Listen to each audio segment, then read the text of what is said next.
Cristiano রোনালদোর জনপ্রিয়তা পর্তুগালে আকাশছোঁয়া।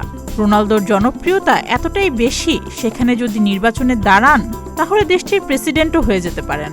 রোনালদোর শৈশবের ক্লাব স্পোর্টিং লিসবনের ফুটবলার কনরাড হার্ডার সম্প্রতি এমন মন্তব্য করেছেন। 5 বারের ব্যালন ডি'অর জয়ী ক্রিশ্চিয়ানো রোনালদো পর্তুগালের একজন জাতীয় নায়ক। 40 বছর বয়সেও তিনি দুর্দান্ত খেলছেন এবং এখনও ফুটবল জগতে দাপটের সঙ্গে খেলে যাচ্ছেন। পর্তুগালের ইতিহাসের প্রথম ইউরো শিরোপা ও উয়েফা নেশনস লিগ জেতা দলের অধিনায়কও রোনালদো।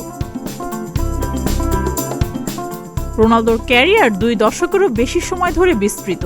এই সময়ে তিনি অসংখ্য রেকর্ড ও শিরোপা জিতেছেন। Ronaldo sporting Lisbon, Manchester United, Real Madrid এবং জুভেন্টাসের হয়ে খেলেছেন।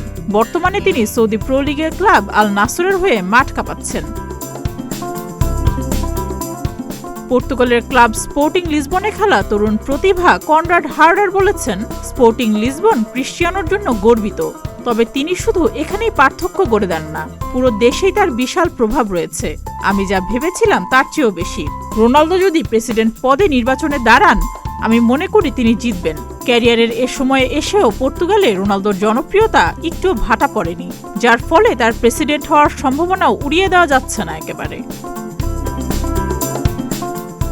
এখনো পর্যন্ত রোনালদো রাজনীতিতে আসার কোনো ইঙ্গিত দেননি, তবে অনেকেই মনে করছেন অবসরের পর রোনালদো কোনো ফুটবল ক্লাবের প্রেসিডেন্ট হতে পারেন।